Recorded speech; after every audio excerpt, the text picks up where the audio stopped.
ब्रह्मांड के सामने हमारी औकात क्या है।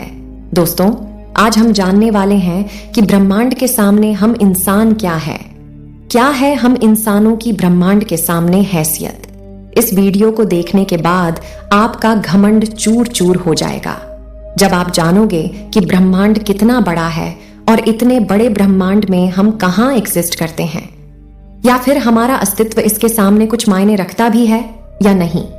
जानने के लिए वीडियो को पूरा जरूर देखें।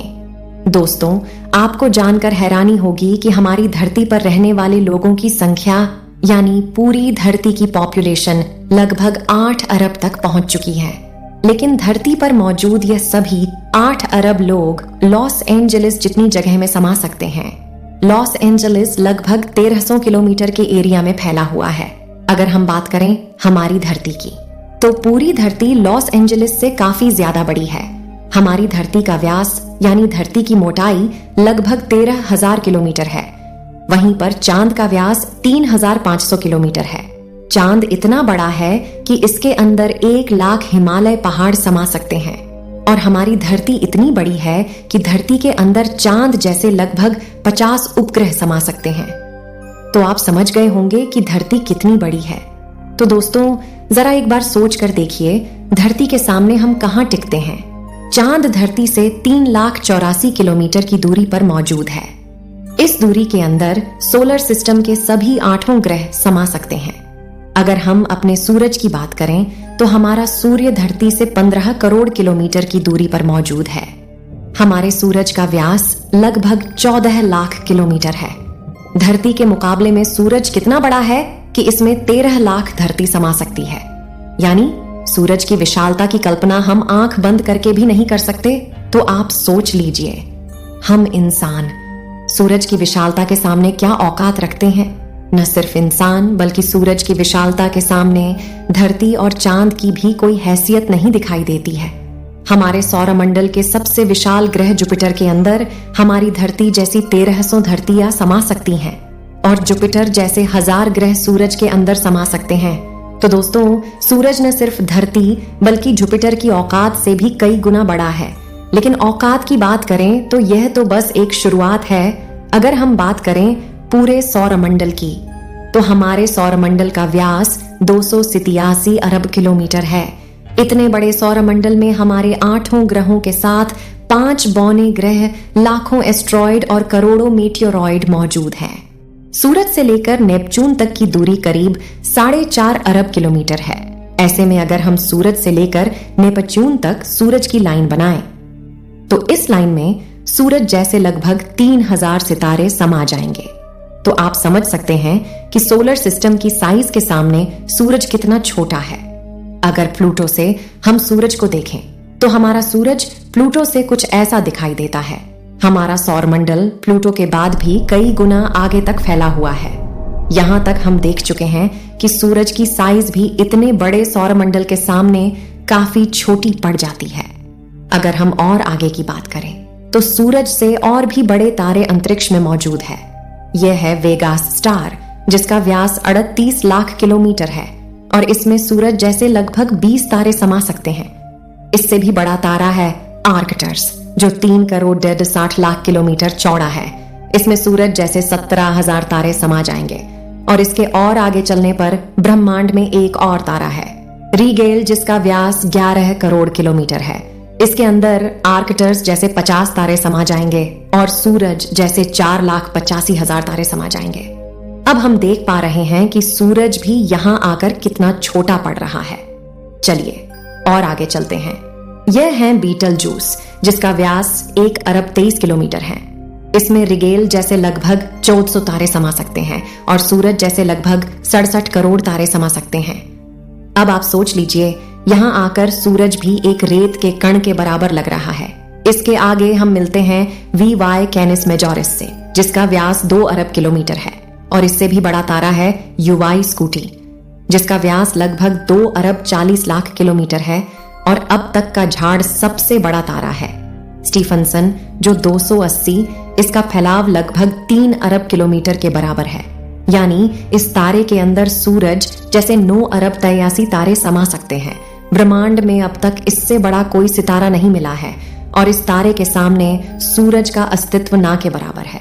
ऐसे में हम इंसान और हमारी धरती तो इसके सामने कुछ भी नहीं है। जरा सोच कर देखिए, इस तारे के अंदर धरती का अस्तित्व मायने भी रखता है या नहीं। अब अगर हम बात करें ब्रह्मांड में इससे भी बड़ी संरचनाओं की तो हम पहुंच जाते हैं कैट्स आई नेबुला के पास। यह आकार में 0.4 प्रकाश वर्ष बड़ी है, यानी प्रकाश को भी इसे पार करने में 4 महीने 26 दिन लगेंगे। यह ब्रह्मांड के सबसे विशाल तारे के मुकाबले कितना बड़ा है। इस नेबुला के अंदर स्टीफनसन जैसे लगभग 3 तारे समा जाएंगे और इससे भी बड़ा हेलिक्स नेब्यूला है जिसका व्यास 5 प्रकाश वर्ष है, यानी प्रकाश को इसे पार करने में 5 साल लगेंगे और इसमें स्टीफनसन जैसे 15 तारे रखे जा सकते हैं। इससे भी आगे हैं ओरियो नेब्यूला जो 24 प्रकाश वर्ष चौड़ा है और इससे आगे हमें मिलता है वह ओमेगा सेंटोरी कंस्टेलेशन जिसका व्यास 100 प्रकाश वर्ष है। और अब तक जिन विशालकाय संरचनाओं को हमने देखा है उन सबको अपने अंदर समाने वाली इन सब से करोड़ों गुना विशाल यह है हमारी आकाशगंगा मिल्की वे यानी मंदाकिनी। आकाशगंगा जो कि 1 लाख प्रकाश वर्ष के व्यास में फैली हुई है, यानी यह इतनी बड़ी है कि इसे पार करने में प्रकाश को भी 1 लाख साल लग जाएंगे। और आपको बता दें कि प्रकाश की गति 3 लाख किलोमीटर प्रति सेकंड है। हमारी इस आकाश गंगा में इस तरह के बड़े बड़े 400 अरब तारे मौजूद हैं और इतने ही ग्रह इसके अंदर मौजूद हैं, तो यहाँ आकर आप कल्पना भी नहीं कर सकते कि यह कितनी बड़ी है। इसके अंदर हमारी धरती खत्म भी हो जाए तो इतनी विशाल आकाश गंगा को कोई फर्क नहीं पड़ने वाला है। हमारा सूरज भी खत्म हो जाए तो भी इसे कोई फर्क नहीं पड़ने वाला। ब्रह्मांड का सबसे बड़ा तारा भी खत्म हो जाए तब भी इस पर कोई फर्क नहीं पड़ेगा। लेकिन ब्रह्मांड यहाँ भी खत्म नहीं होता है। इससे भी आगे चलने पर अगर हम हमारी पड़ोसी आकाश गंगा एंड्रोमेडा की बात करें तो ये हमारी गैलेक्सी से 2 गुना बड़ी है। इस गैलेक्सी के अंदर 10 खरब तारे मौजूद हैं। अब तक जाने गए सबसे विशाल तारे स्टीफनसन से इस गैलेक्सी को भर दिया जाए तो इसमें 40,000 खरब और स्टीफनसन जैसे 280 तारे आ सकते हैं। अगर हम और आगे पृथ्वी से 23 करोड़ प्रकाश वर्ष दूर जाए तो हमें एक और आकाश गंगा मिलती है, UGC 2885 गैलेक्सी, जो कि 4,63,000 प्रकाश वर्ष के व्यास में फैली है। यह हमारी गैलेक्सी से 4 गुना बड़ी है और इसमें 50 खरब तारे मौजूद हो सकते हैं। पृथ्वी से 100 करोड़ प्रकाश वर्ष दूर इससे भी और भयानक और बड़ी गैलेक्सी है, IC 1101 गैलेक्सी, जो कि 40 लाख प्रकाश वर्ष के व्यास में फैली हुई है और इसमें 1000 खरब तारे रहते हैं। इसके अंदर 30,000 से भी ज्यादा मिल्की वे गैलेक्सी जैसे आकाश गंगाएं समा सकती हैं। और अगर हम इससे आगे चलकर और देखें तो इससे भी ज्यादा बड़ी गैलेक्सी ब्रह्मांड में मौजूद है जिसके सामने मिल्की वे आकाश गंगा भी कुछ नहीं है, पृथ्वी से 300 करोड़ प्रकाश वर्ष दूर। और यह है अलक्यूनस गैलेक्सी, जो कि 1 करोड़ 60 लाख प्रकाश वर्ष जितने व्यास में फैली हुई है। इसमें हमारी मिल्की वे गैलेक्सी जैसी 40 गैलेक्सी समा जाएंगी। अब हम ब्रह्मांड के काफी बड़े स्केल पर पहुंच चुके हैं जहां हमारी गैलेक्सी जिसकी विशालता की हम कल्पना भी नहीं कर सकते वह भी इसके सामने कुछ नहीं है। लेकिन अब अगर हम और आगे चले और पूरे ब्रह्मांड की बात करें तो हमारा पूरा ब्रह्मांड जिसे हमने अब तक ऑब्जर्व किया है वह 93 अरब प्रकाश वर्ष के व्यास में फैला है और इसके अंदर ऐसी 200 अरब गैलेक्सी मौजूद है। और ब्रह्मांड के सामने तो सबसे बड़ी आकाशगंगा अलक्यूनस गैलेक्सी भी कुछ भी हैसियत नहीं रखती। और जब इतनी बड़ी गैलेक्सी भी ब्रह्मांड के सामने कुछ नहीं है तो सूरज और धरती की तो बात ही छोड़ दीजिए, और हम तो इसके सामने कहीं नहीं टिकते।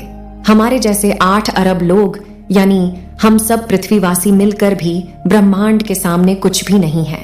बल्कि अगर इतने बड़े ब्रह्मांड में कहीं जीवन नहीं है और सिर्फ पृथ्वी पर ही जीवन है तो हम इतने बड़े ब्रह्मांड में काफी ज्यादा अकेले हैं।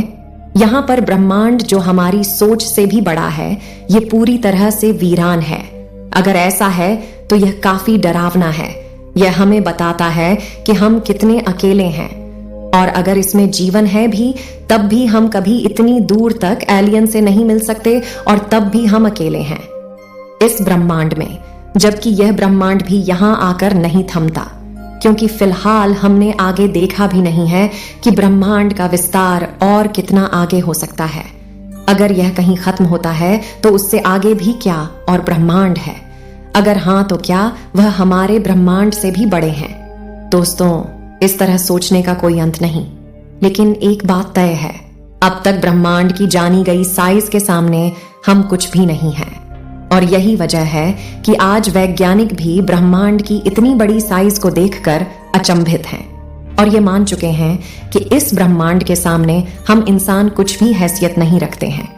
इतने बड़े ब्रह्मांड में हम एक छोटी सी गैलेक्सी मंदाकिनी आकाशगंगा में मौजूद, एक छोटे से सोलर सिस्टम में बसने वाले एक छोटे से तारे के चारों ओर मौजूद, एक बहुत छोटे से ग्रह पर स्थित काफी छोटे 200 देशों में रहने वाले 8 अरब लोगों में हम में से एक इंसान इस पूरे ब्रह्मांड के सामने कोई हैसियत नहीं रखता।